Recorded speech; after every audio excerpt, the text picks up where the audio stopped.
बोलो जयकारा बोल मेरे श्री गुरु महाराज की जय। श्री सद्गुरुदेव भगवान की जय।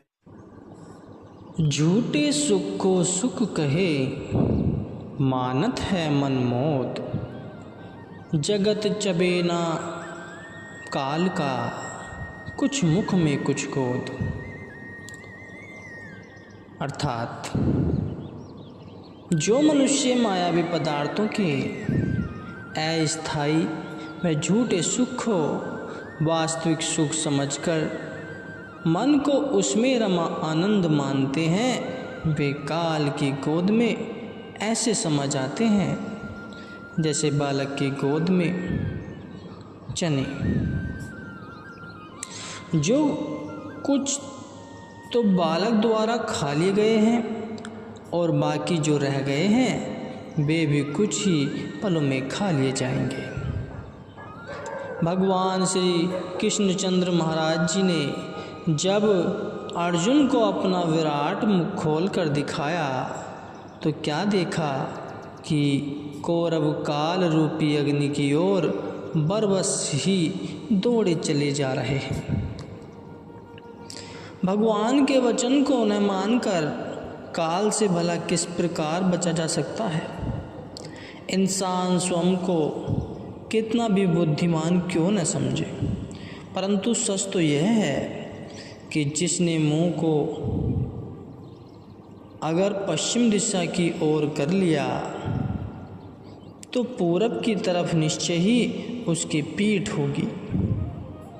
महाभारत का युद्ध आरंभ होने से पहले श्री कृष्ण जी पांडवों की ओर से संधि का प्रस्ताव लेकर कौरवों के पास गए और उन्हें बड़े प्रेम पूर्वक समझाकर पांडवों के लिए केवल 5 गांव दे जाने का आग्रह किया। भगवान श्री कृष्ण जी ने पूरा प्रयास किया कि किसी प्रकार युद्ध टल जाए ताकि युद्ध से होने वाले भयंकर हानि से बचा जा सके। लेकिन दुर्योधन ने भगवान की एक न मानी, अपितु क्रुद्ध होकर कहने लगा कि मैं पांडवों को सुई की नोक जितनी जगह भी नहीं दूंगा।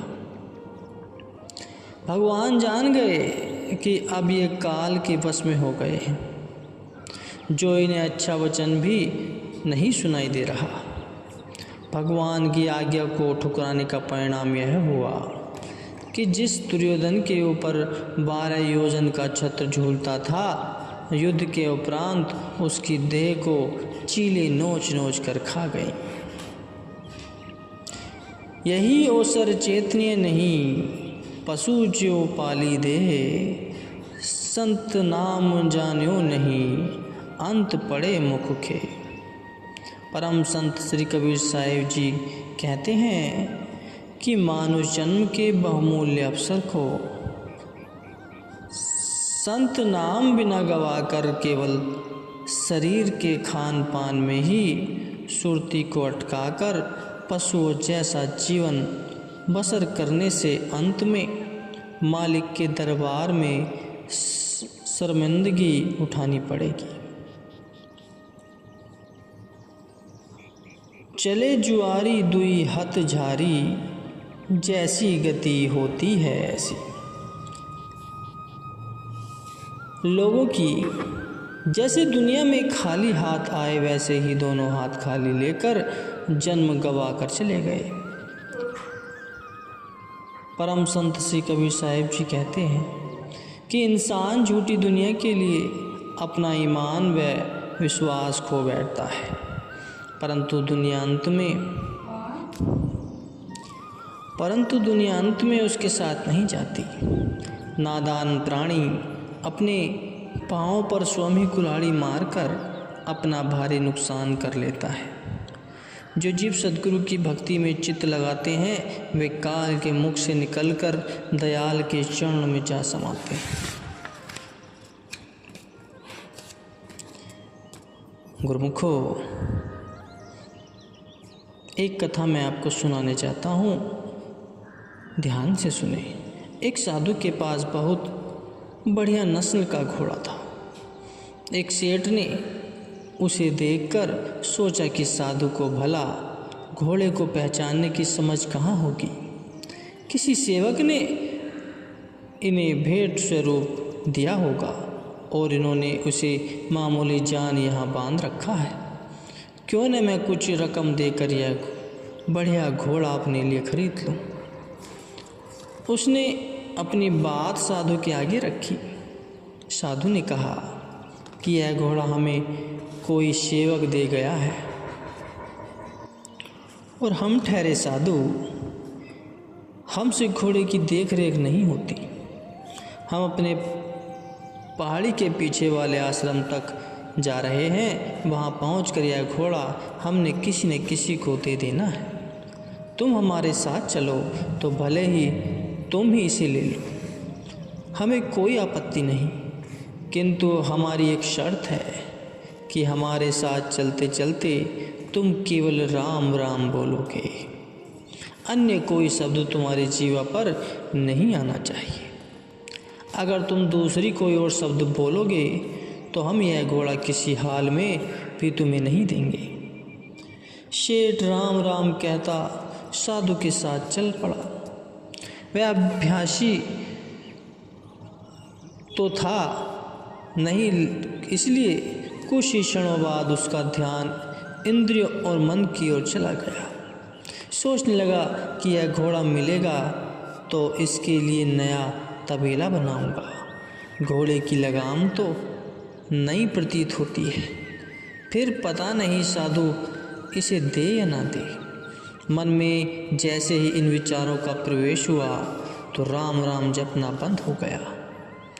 यह कुदरती बात है कि जो ख्याल मन में आते हैं वहीं जुबान से प्रकट हो जाते हैं।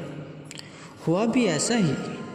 वह साधु से पूछने लगा कि क्या इसकी लगाम भी मुझे दे देंगे।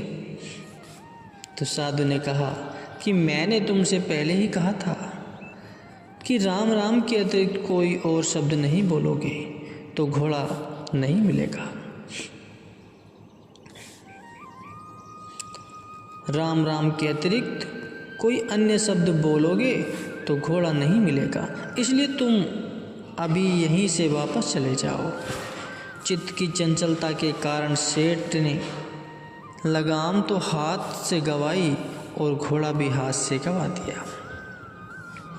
वैसे ही इंसान मन के वशीभूत होकर मामूली इच्छाओं के पीछे दौड़ा दौड़ा फिरता है, लेकिन न तो चीज़ें ही अपनी बनती हैं और न ही चीज़ों का मालिक अपना बनता है। दात को पाकर दातार को भूल जाता है। दाती प्यारी बिसरिया दातारा। संत हमें यह पल आगाह करते हैं कि दूसरे शब्द ख्याल छोड़कर केवल अपने असली काम की ओर ध्यान दोगे तो बाकी सब काम करन करावनहार प्रभु स्वयं करा देंगे। वे सारी कुदरत के मालिक हैं। सभी शक्तियाँ हाथ जोड़े उनके हुक्म की ओर प्रतीक्षा करती हैं। इसलिए अपने मन के लगाव को सब ओर से हटाकर केवल सतगुरु के संग जोड़ दो। मन जिन पदार्थों में फंसा हुआ है उन पदार्थों को सतगुरु के चरणों में भेंट कर देने से मन निश्चय ही सतगुरु से जुड़ जाएगा। उदाहरणतः यदि किसी आदमी की कपड़े की दुकान है तो उसकी सुरती उसमें ही रहेगी, किंतु यदि दुकान बेचकर वहाँ से प्राप्त पूंजी से कोई मकान खरीद लेता है तो उसकी सुरती दुकान से हटकर मकान में चली जाएगी। फिर दुकान में चाहे कितना भी नुकसान क्यों न हो जाए, लेकिन अब उसे इससे कोई सरोकार नहीं, क्योंकि वह अब उसकी और नहीं, वह उसकी अपनी नहीं रही।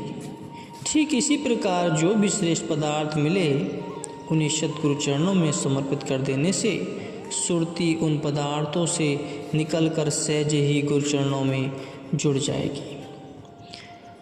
भाई पाऊ जी ने शरीर त्यागते समय सबको बुलाकर वसीयतनामा लिखवाया कि मेरा घोड़ा, वस्त्र, धन इत्यादि सब श्री गुरु अमरदास जी को गोइंदवाला में भिजवा दे, ताकि जब मैं प्राण त्यागूं तो मेरी सुरती स्वयं ही श्री गुरु महाराज जी के चरणों में पहुंच जाए।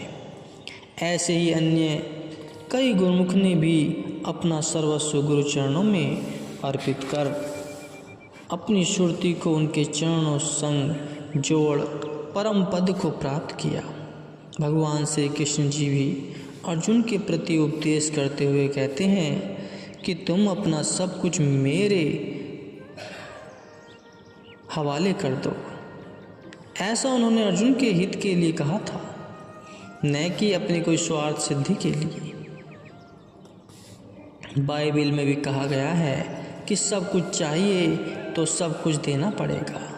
देखा जाए तो असत्य को निछावर करके यदि सत्य वस्तु प्राप्त हो जाए तो यह अति उत्तम लाभ का ही सौदा है। जो गुरुमुख अपना सर्वस्व सद्गुरु को समर्पित कर देते हैं, वे पिंड देश के अस्थायी सुखों को छोड़कर ब्रह्मांड देश के नित्य व शाश्वत सुख को प्राप्त कर लेते हैं। उनकी सूरत अनहद शब्द में लीन हो सदा गगन मंडल में निवास करती है।